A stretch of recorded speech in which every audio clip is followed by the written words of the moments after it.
bawat inobasyon ay Ang bawat inobasyon ay naglalayong solusyonan ang mga problema sa pagtulog tulad ng sleep apnea at iba pang isyong nangyayari sa gabi.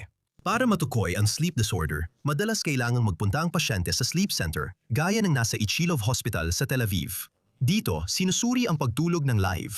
Iyan ang dahilan ng mga sensor na nakakabit sa akin dito sa sleep lab ng Tel Aviv Hospital. Kapag nakakabit na ang lahat, hihiga ang pasyente at susubukang matulog habang minomonitor ng mga sensor ang aktibidad ng utak, tibok ng puso, pattern ng paghinga at iba pa bago makagawa ng diagnosis ang mga doktor. Makikikita mo na mahaba at komplikado ang prosesong ito. Sa ngayon, kinakabitan ng 12-12 ng sensor ang mga pasyente sa mga sleep center sa buong mundo sa mga pagsusuring ito. Isa itong komplikadong proseso at magastos din na umaabot mula $1,000 hanggang $10,000 depende sa ospital. Yan mismo ang sinusubukang baguhin ng Sleep AI. Ang sleep apnea ay malaking issue sa kalusugan sa mundo. Tinatayang 1 bilyong matatanda ang apektado at halos 80% dito ay hindi pa natutukoy. sa isang napakasimpleng paraon. Ito ang mga taong paulit-ulit na humihinto at muling humihinga tuwing gabi.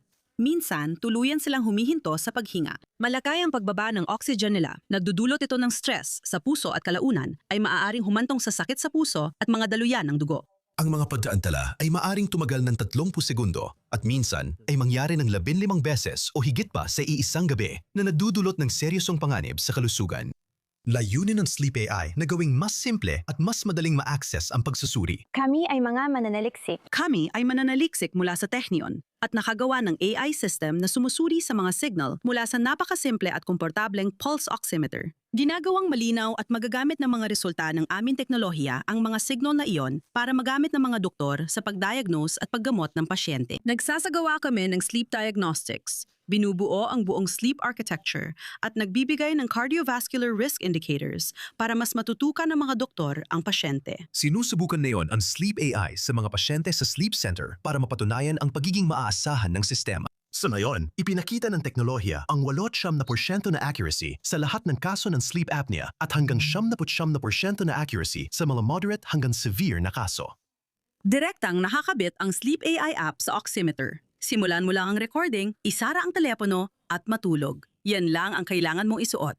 Ang resulta ay kapareho na nakita natin kanina sa Sleep Lab. So, matutulog ako gamit ito. Digising sa umaga, tapos ititigil ang pagre-record? Tama. Pagkatapos ng pagre-record, ililipat ang data sa cloud platform ng Sleep AI. Ina-analyze ng mga AI model ang impormasyon at sa loob ng 5 minuto, matatanggap na ng doktor ang kumpletong ulat ng pasyente. Para lang ba ito sa mga taong may hinala na may sintomas sila o pwede rin itong gamitin ng mas marami? Napakagandang tanong niyan. Sa simula, ang layunin ay gawing simple at madaling ma-access ang pagsusuri para sa lahat ng nangangailangan nito. Dahil sa seryosong komplikasyon ng sleep apnea, nais naming maging nakagawiang clinical na hap ang pagsusuring ito balang araw. Ayon sa kasalukuyang rekomendasyon, ang mga pasyenteng operahan gamit ang general anesthesia ay kailangang masuri para sa sleep apnea. Sa totoong buhay, madalas hindi ito nangyayari. Makakatulong ang prosesong ito matukoy ang mga pasyenteng hindi man lang alam na maaaring may sleep apnea sila.